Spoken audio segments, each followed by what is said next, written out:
What we've got here is called a Bally Bell, and the more common name that it goes by is called the Bally Double Bell. This machine was made around 1938. Bally made them for a couple of years, and it was actually the first all-mechanical, what was called a bell machine that Bally made. It was their first attempt at it. What's really unique about this machine is it takes either a nickel or a quarter. Now, Bally made these in several types of combinations. They also came out with nickel-nickel, so you could play a nickel on each side, or quarter-quarter. They didn't make any other denominations, so penny, dime, 50 cent, or dollar was not an option. Only either nickel-nickel, quarter-quarter, or nickel-quarter. The nickel-quarter machine is the most desirable, which is what this one is. The story of this machine, it's a little bit interesting. Back in the 90s, I was really searching the country hard for slot machines. So whenever my wife and I traveled, I would run ads in all the thrifty nickels along the route looking for slot machines. One summer we were going to Vegas, probably for an auction. So I ran ads all the way from the route between Denver and Las Vegas.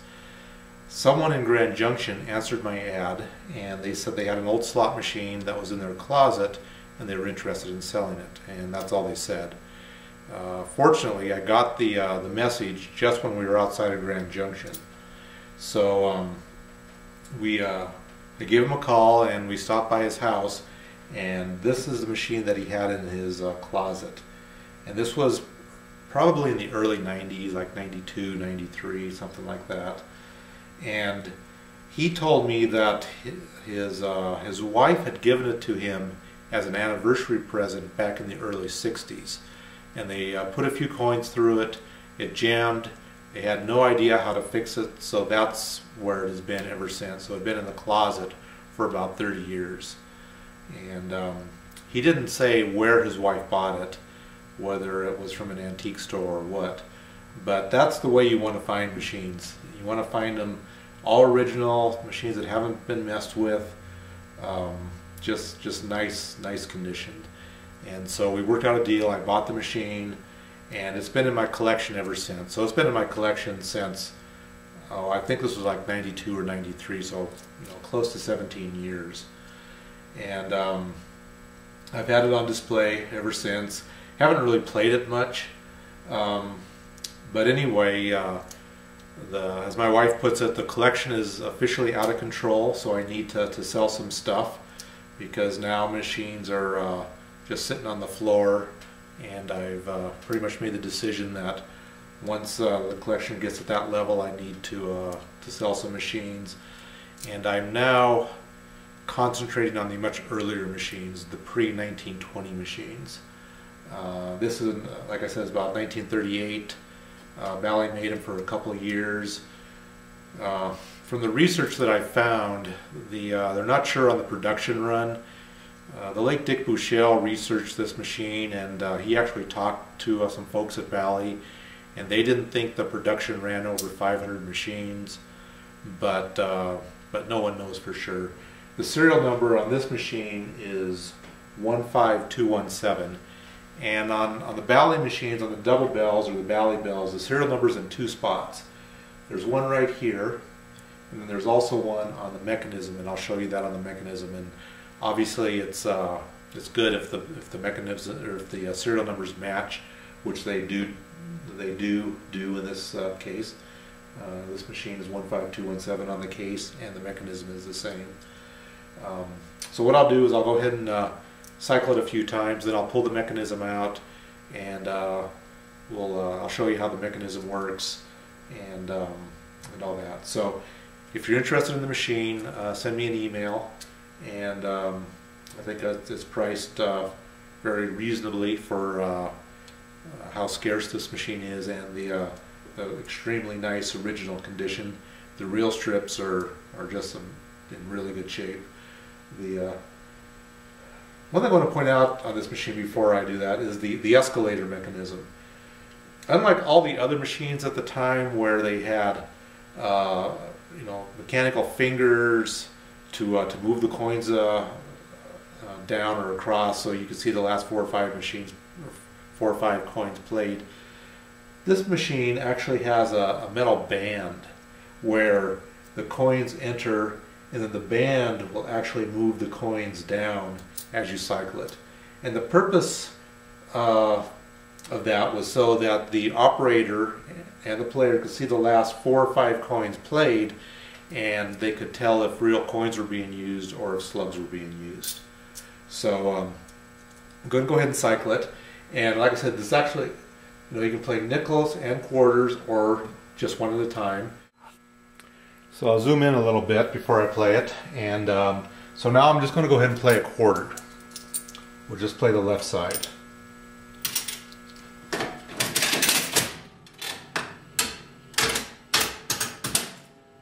Or we can just play a nickel.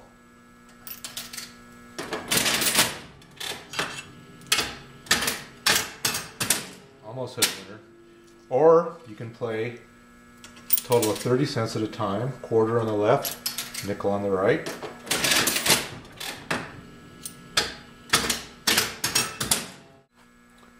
So let's zoom in on the reels and the escalator, and I'll go ahead and play it a couple times.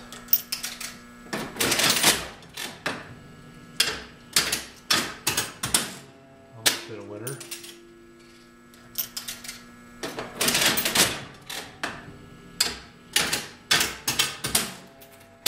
And I'll go ahead and force a winner. Got the back door off to make it easy. And there's 2 cherries, so that should be a winner. And sure enough, 3 nickels came out. And 3 quarters. So let's go ahead and I'll turn the machine around and show you the escalator.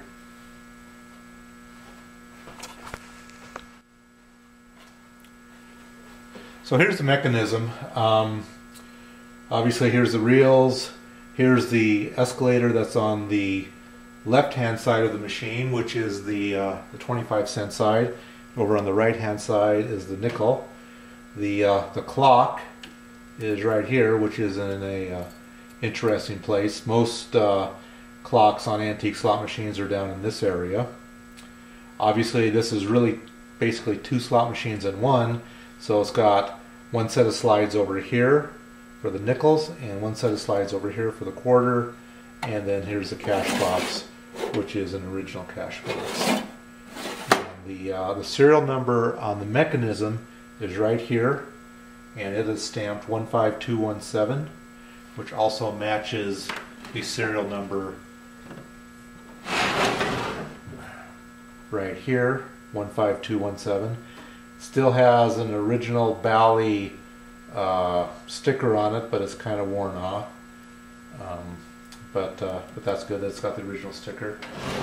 And here's a coin rejection trays. If you try to play with a bent coin or a slug and it detects it, it puts it in these little buckets here. And let's go ahead and pull the mechanism completely out, and I'll show you the mechanism.